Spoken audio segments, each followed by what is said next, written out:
구약성경 238페이지 민수기 25장 말씀을 볼 차례입니다. 민수기 25장 1절에서 15절까지의 말씀을 읽도록 하겠습니다. 민수기 25장 1절로 15절까지의 말씀입니다. 우리 같이 읽겠습니다. 시작. 이스라엘이 시딤에 머물러 있더니 그 백성이 모압 여자들과 음행하기를 시작하니라. 그 여자들이 자기 신들에게 제사할 때에 이스라엘 백성을 청하며 백성이 먹고 그들의 신들에게 절하므로 이스라엘이 바알보올에게 가담한지라. 여호와께서 이스라엘에게 진노하시니라. 여호와께서 모세에게 이르시되 백성의 수령들을 잡아 태양을 향하여 여호와 앞에 목매어 달라. 그리하면 여호와의 진노가 이스라엘에게서 떠나리라. 모세가 이스라엘 재판관들에게 이르되 너희는 각각 바알보올에게 가담한 사람들을 죽이라 하니라. 이스라엘 자손의 온 회중이 회막문에서 울 때에 이스라엘 자손 한 사람이 모세와 온 회중의 눈앞에 미디안의 한 여인을 데리고 그의 형제에게로 온지라. 제사장 아론의 손자 엘르아살의 아들 비느하스가 보고 회중 가운데에서 일어나 손에 창을 들고 그 이스라엘 남자를 따라 그의 막사에 들어가 이스라엘 남자와 그 여인의 배를 꿰뚫어서 두 사람을 죽이니 연병이 이스라엘 자손에게서 그쳤더라. 그 연병으로 죽은 자가 24,000명이었더라. 여호와께서 모세에게 말씀하여 이르시되 제사장 아론의 손자 엘르아살의 아들 비느하스가 내 질투심으로 질투하여 이스라엘 자손 중에서 내 노를 돌이켜서 내 질투심으로 그들을 소멸하지 않게 하였도다. 그러므로 말하라. 내가 그에게 내 평화의 언약을 주리니 그와 그의 후손에게 영원한 제사장 직분의 언약이라. 그가 그의 하나님을 위하여 질투하여 이스라엘 자손을 속죄하였음이니라. 죽임을 당한 이스라엘 남자 곧 미디안 여인과 함께 죽임을 당한 자의 이름은 시므리니 살루의 아들이요 시므온인의 조상의 가문 중 한 지도자이며 죽임을 당한 미디안 여인의 이름은 고스비이니 수르의 딸이라. 수르는 미디안 백성의 한 조상의 가문의 수령이었더라. 하나님의 말씀입니다. 아멘. 자, 민수기 22장부터 25장까지 이것은 우리가 잘 아는 발람과 발락의 사건입니다. 모압 왕이었던 발락이 그 제사장 발람을 돈을 주고 불러서 이스라엘 백성들을 저주하라.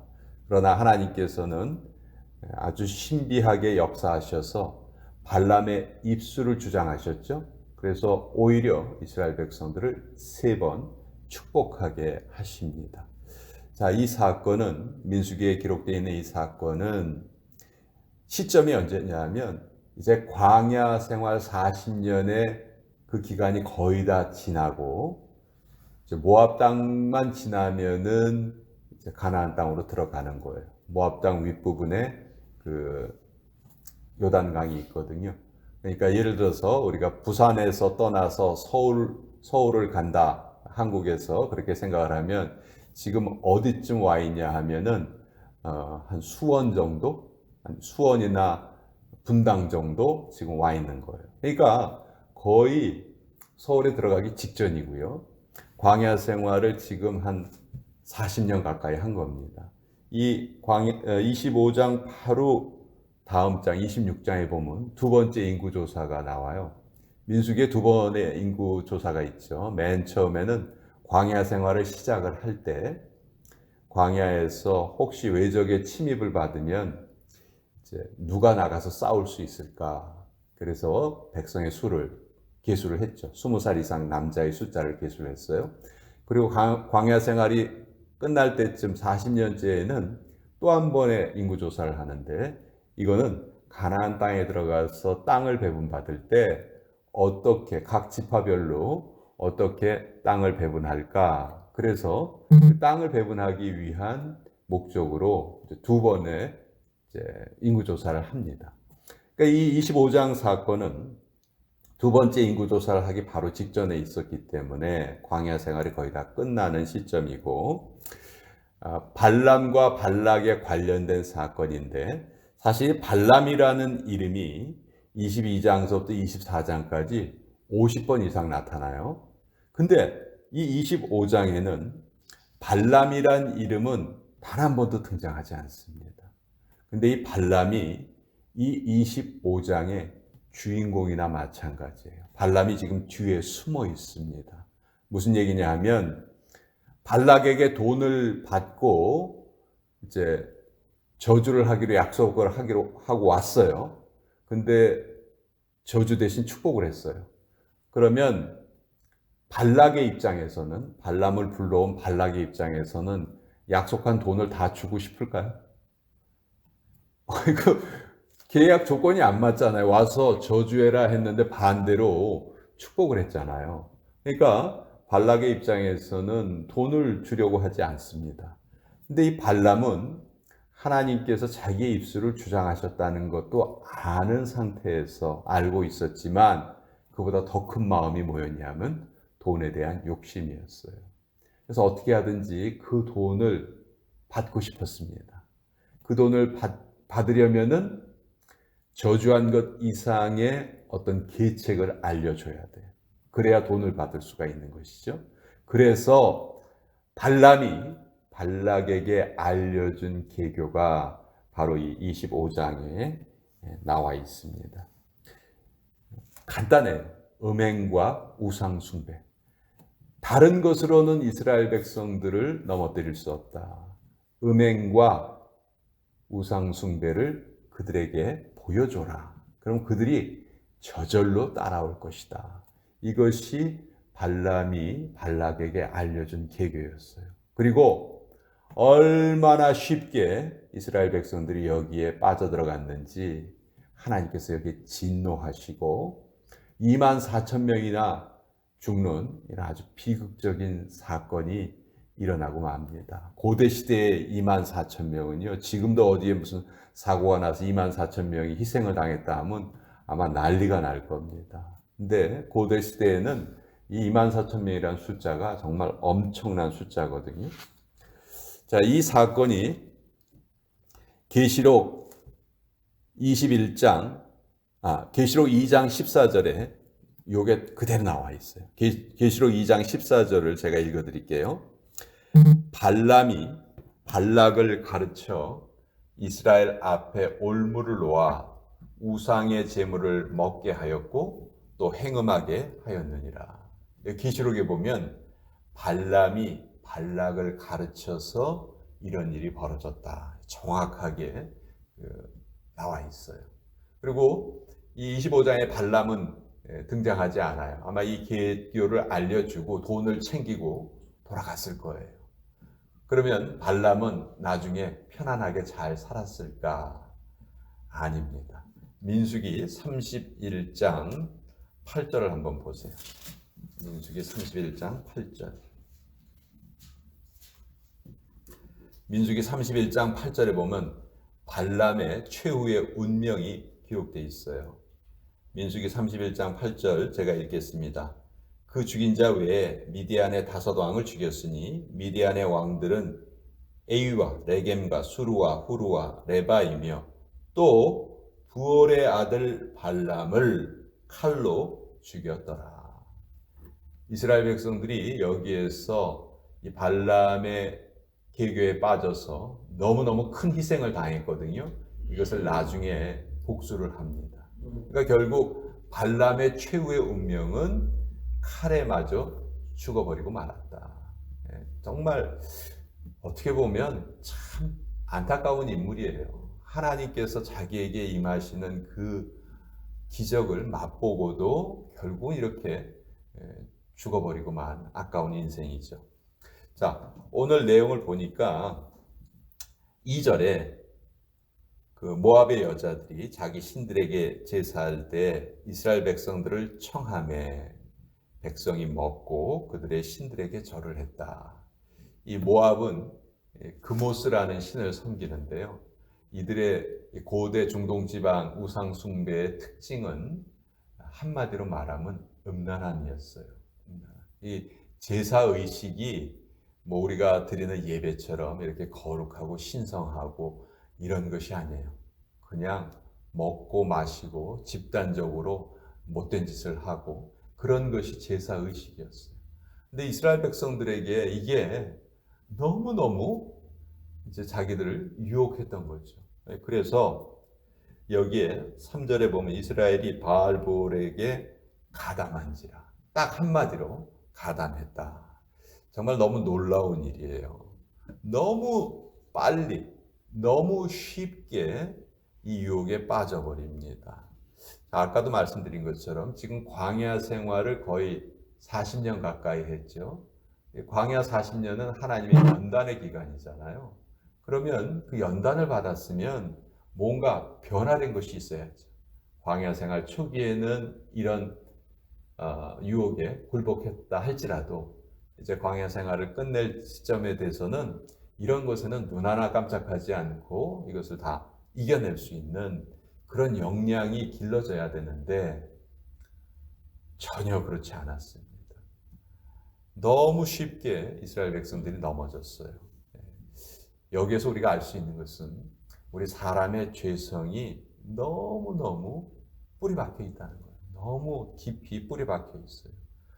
난 정말 의롭게 살 수 있어.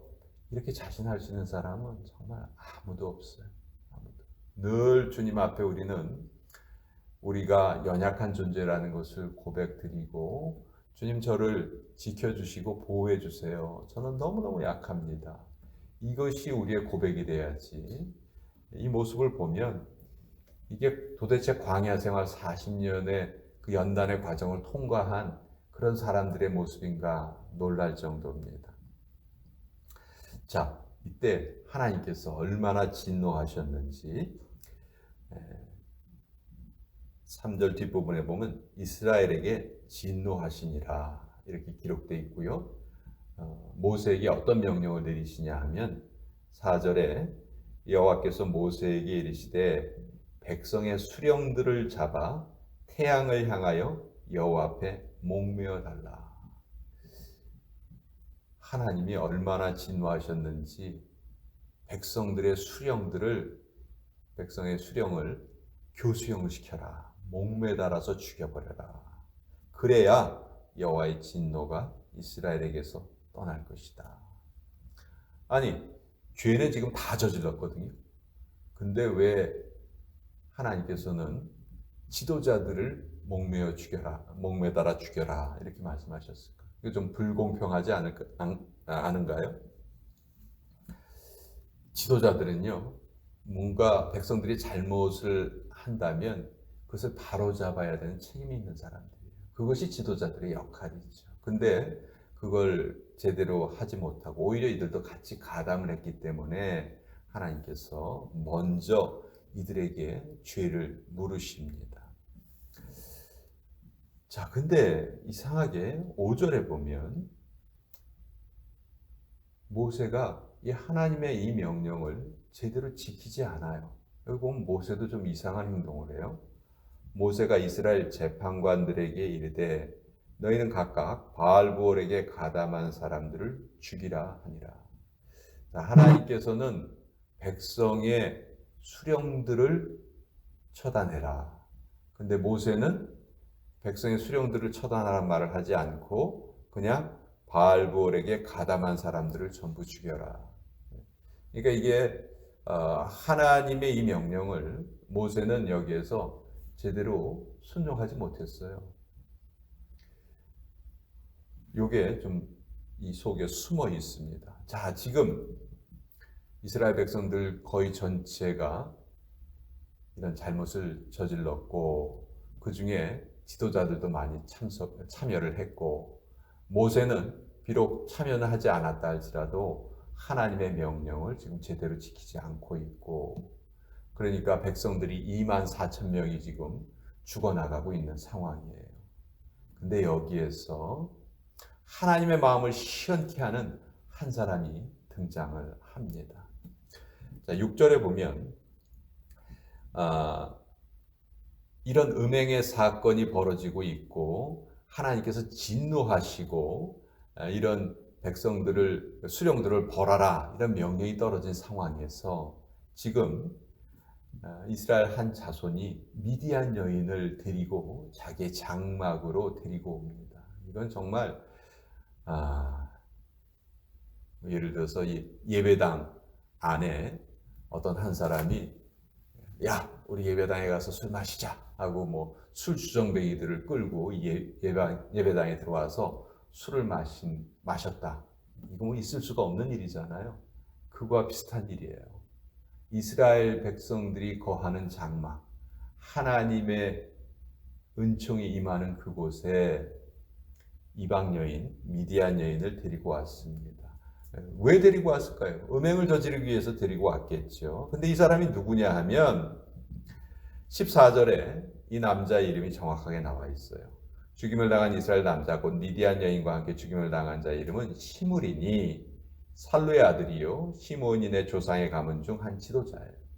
자, 백성의 지도자라는 사람이 지금 이런 잘못된 행동을 하고 있는 거예요. 그러니까 이때 7절에 보면 제사장 아론의 손자 엘르아살의 아들 비느하스가 보고 회중 가운데에서 일어나 손에 창을 들었다. 자, 아론에게 4 아들이 있었습니다.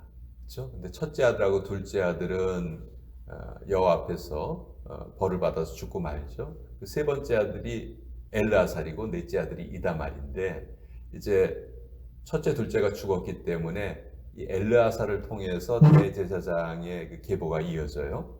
그런데 그 엘르아살의 아들이 누구냐면 비느하스라는 아들이 있었어요. 이 비느하스가 이 수많은 이스라엘 백성들 중에서 오직 한 사람 이때 하나님의 질투를 가지고 질투를 합니다. 무슨 말이냐 하면 하나님께서 가장 싫어하시는 우상 숭배의 죄악을 이 비느하스가 이것을 자기가 처리하려고 해요. 어떤 일을 벌이냐면 8절에 그 이스라엘 남자를 따라 그의 막사에 들어가 이스라엘 남자와 그 여인의 배를 꿰뚫어서 2 사람을 죽였다. 그랬더니 연병이 이스라엘 자손에게서 그쳤더라. 자, 모든 사람들이 다 죄악에 빠져 있을 때 모세조차도 하나님의 명령을 제대로 순종하지 않았을 때 이때 비느하스 한 사람이 하나님의 마음을 시원케 해드리고 하나님의 진노를 멈추는 역할을 합니다.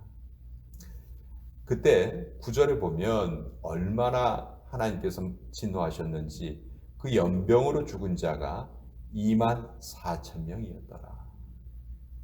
사실 2만 4천 명이 죽을 이유가 없습니다.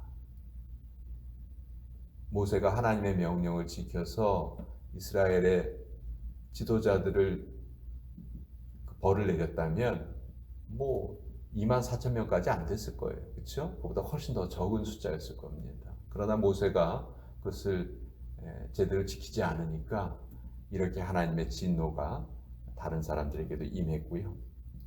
이 진노를 멈춘 자가 누구였느냐? 바로 비느하스였다. 근데 이 비느하스의 이 행동을 하나님께서 칭찬을 하십니다. 11절에 보면 제사장 아론의 손자 엘르아살의 아들 비느하스가 내 질투심으로 질투했다. 내 질투심으로 질투해서 이스라엘 자손 중에서 내 노를 돌이켜서 내 질투심으로 그들을 소멸하지 않게 하였도다. 그러므로 말하라. 내가 그에게 평화의 언약을 줄 것이다. 그래서 이 비느하스의 이 거룩한 행동으로 인하여서 하나님께서 이제 이 비느하스의 계보를 통해서 계속해서 대제사장의 직분을 이어가겠다 이렇게 약속을 하십니다.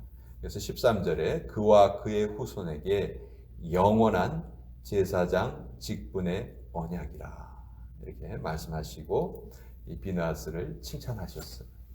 자, 오늘 이 사건을 통해서 우리가 알 수 있는 것은 참 여러 가지 교훈이 있는데, 아무리 오랜 기간 동안 훈련을 받았다 할지라도 우리는 결코 하나님 앞에서 우리 자신을 자신할 수 없는 사람들이다. 너무 연약한 존재라는 것을 우리가 늘 깨달아야 한다는 것이고, 또 모든 사람들이 잘못된 길로 갈 때 하나님의 영으로 충만한 사람이 그 모든 사람의 죄를 다 속죄시킬 수 있는 그런 행동을 할 수 있다 하는 것이죠. 여러분, 이 비느하스는 우리 신약성경에 예수 그리스도를 우리에게 미리 보여주는 예표라고 할 수 있어요.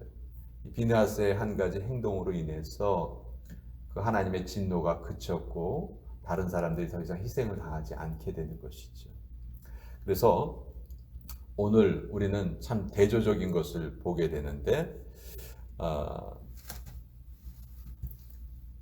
하나님의 뜻을 제대로 지키려 하지 않는 다수의 우매한 백성들과 하나님의 질투심으로 질투하여 그들을 일깨우려는 한 사람의 거룩한 행위를 보게 됩니다. 우리도 오늘 이 세상을 살면서 둘 중에 한 가지로 살아요. 그냥 인파 속에 묻혀서 평범한 대중으로 살아갈 수도 있고요.